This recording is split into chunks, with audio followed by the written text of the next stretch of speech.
प्रियजनों, जैसा कि आप जानते हैं, भारत में प्राचीन समय से ही हम प्रदूषण को बचाने के लिए पृथ्वी पर जिस प्रकार के जो पंच महाभूत हैं, पृथ्वी, जल, तेज, वायु, आकाश, मुख्य रूप से इन पे होने वाली जो गंदगी है या उससे पनपने वाले जो कीड़े हैं, चाहे वो बैक्टीरिया हों, वायरस हों, फंगस हों, यहाँ तक कि बदबू है, इन सब को बचाने के लिए इसके साथ साथ जब दाह संस्कार होता है तो लकड़ियों का इस्तेमाल होता है।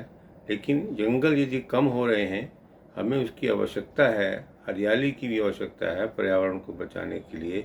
ऐसे लकड़ी को बचाने के लिए भी हमें अब जो उपले हैं, खासकर गाय के उपले के नाम से जाने जाने वाले काऊ डंग जिसको हम बोलते हैं, उसका भरपूर प्रयोग होने लगा है।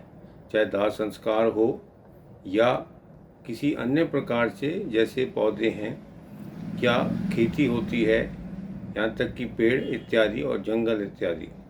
मैं कहूँगा कि यदि हम अपने घरों में भी, आसपास भी इस उपले को, बेशक हम उसके ऊपर हल्दी, चंदन, कपूर और इस प्रकार की जो अन्य चीज़ें हैं उनका हम प्रयोग करते हैं, जिसके अंदर लोबान भी बहुत मुख्य है, तो एक प्रकार का हवन हो जाता है।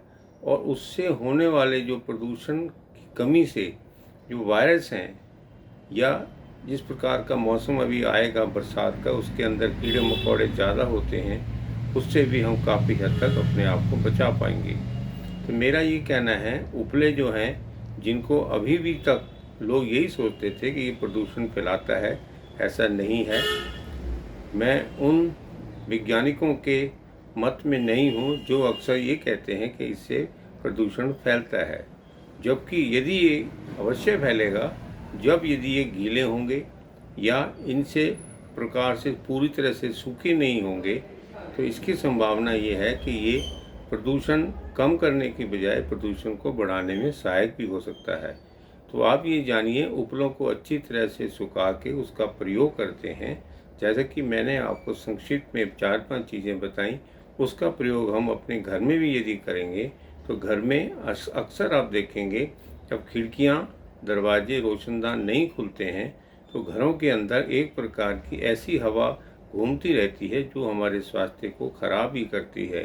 सांस की बीमारियाँ एलर्जी के रूप में, दमा या अस्थमा के रूप में अक्सर होती हैं। तो क्यों ना हम उस उपले को, कुछ भाग को गर्म करें, उसको धुएं से भी, और धुएं के साथ साथ जो मैंने आपको चीज़ें बताई उस पर डाल के इस प्रकार से धुआं करें। बेशक थोड़ी देर के लिए आप बाहर भी बैठ जाएं, नहीं भी बैठेंगे तो इस प्रकार के धुएं से बहुत सारे रोगों को, उनके बढ़ते कारणों को कम करने में ये अवश्य ही सहायक होगा। तो ध्यान रखें, उपले जो हैं, अब एक प्रकार से उपलों की गैस जो है आज भी फर्नेस के रूप में इसका प्रयोग होने लगा है। चाहे दाह संस्कार हो या किसी प्रकार की कोई उत्पाद, जैसे कि आजकल कुछ आयुर्वेदिक कंपनियां इन उपलों के सहयोग से भी बहुत सारी दवाइयों को एक प्रकार से उपयोग में करती आ रही हैं, जैसा कि प्राचीन काल से चलता आ रहा है। तो ये जानिए, भारत की अपनी जो सभ्यता है उसके अंदर इन उपलों का बहुत महत्व रहा है। शायद इसीलिए हम अपने पर्यावरण को बचाने में सहायक हैं। आज भी दुनिया हमसे, भारत से ये चाहती है कि हम कोई ना कोई इसका उपाय निकालें। अवश्य ही हम योगदान देंगे, तभी शायद हमारे यहाँ पे 5 एलिमेंट्स हैं, पंच महाभूत हैं, वो आज भी पूजे जाते हैं। वो इसलिए पूजे जाते हैं ताकि हम उनकी देख रेख करें और वो हमारा एक प्रकार से हमारे को सहयोग दें, हमारे स्वास्थ्य के लिए, बहुत सारी बीमारियों से बचने के लिए।